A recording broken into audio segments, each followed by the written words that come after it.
everyone. Today in this video, I'm going to guide you how to transfer here in Istanbul Airport.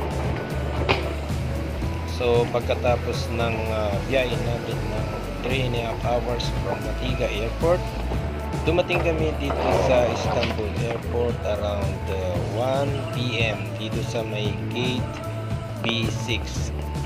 So ang next flight natin ay 2 AM, so mayroon tayong connecting flight. So lahat ng passengers guys ay pupunta lahat ito sa may transfer at arrival area. So ang gagawin nyo lang guys i-follow nyo lang yung sign ng arrival at transfer. Dahil lahat ng passengers guys ay pupunta doon, dahil doon natin makukuha ang ating next boarding card para sa ating next flight.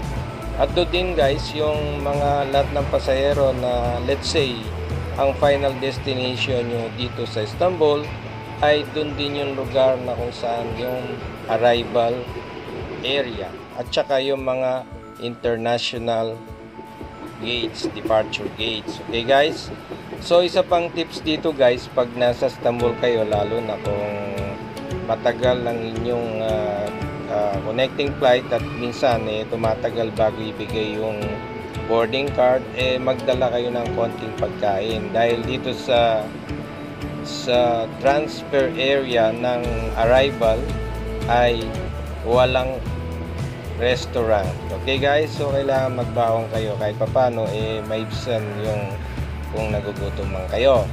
So ngayon guys, nandito na tayo sa meeting point ng gate A at saka gate B. So ito na, papunta ngayon ito sa may international transfer area at sa arrival area na kung saan kung ito yung final destination ay doon na kayo lalabas. Okay guys, so ngayon ito naman, ayan, pupunta na lang tayo dito sa may international transfer desk na kung saan ay kukunin natin yung ating boarding card. Okay guys, so medyo malayo ang gate dito guys, papunta dito sa may transfer desk. Okay, so doon naman guys, doon sa transfer desk ay nandun din yung mga ibang airlines na nakukuhanan nyo ng yung boarding card.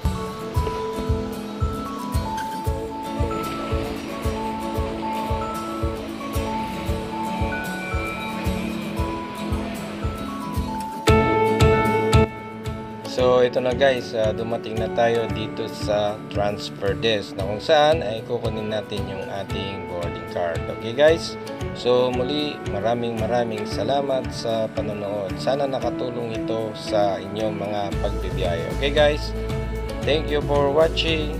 Bye bye.